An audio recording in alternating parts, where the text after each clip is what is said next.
Pendant longtemps, les grandes infrastructures financières venaient d'ailleurs, des réseaux de paiement, des banques internationales, des solutions de transfert d'argent.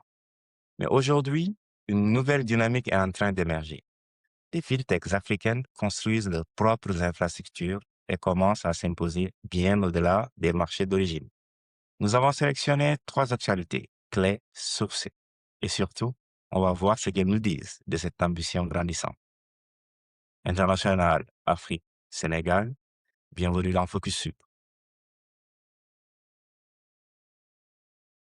D'abord, à l'international, selon Reuters, Isabelle Schnabel, membre du directoire de la Banque centrale européenne, a averti que l'utilisation croissante des stablecoins adossés au dollar pourrait renforcer davantage la domination mondiale de la monnaie américaine.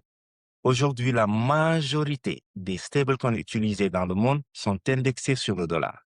À mesure que ces actifs numériques gagnent du terrain dans les paiements internationaux, ils pourraient accroître encore davantage l'influence du dollar dans les échanges mondiaux.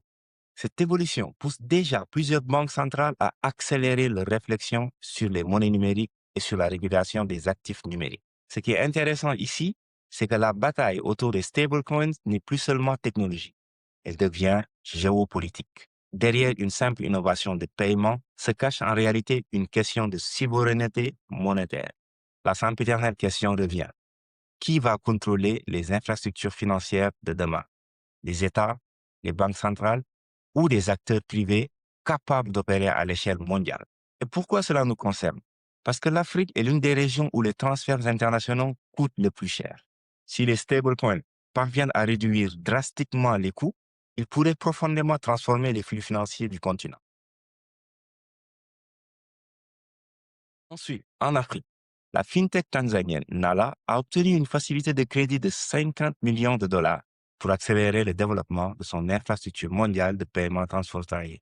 Connue initialement pour ses services de transfert d'argent à destination des diasporas africaines, l'entreprise cherche désormais à étendre son réseau à l'échelle internationale. Son objectif est clair, rendre les transferts internationaux plus rapides, plus simples et moins coûteux. Ce que cela démontre, c'est que les fintechs africaines changent de dimension. Elles ne cherchent plus seulement à résoudre des problèmes locaux, elles ambitionnent désormais de construire des infrastructures globales. Et cette dynamique dépasse largement le cadre Nala. Partout sur le continent, les fintechs lèvent des capitaux importants pour connecter les marchés africains aux grands flux financiers mondiaux. Ce mouvement pourrait progressivement remettre en question la domination historique des banques et des opérateurs internationaux de transfert d'argent. La vraie question est désormais, les futurs leaders mondiaux de paiement transfrontalier pourraient-ils émerger d'Afrique? Et enfin, au Sénégal, Wave Mobile Money a participé au Business Brunch de la Basket Africa League à Kigali, afin de promouvoir l'inclusion financière et l'entrepreneuriat des jeunes Africains. L'événement a réuni des acteurs du sport, des affaires et de la technologie autour des enjeux de développement économique du continent. Pour Wave, cette présence va au-delà de la simple visibilité et illustre la volonté de l'entreprise de contribuer aux grands débats économiques africains. Pourquoi cette actualité est importante?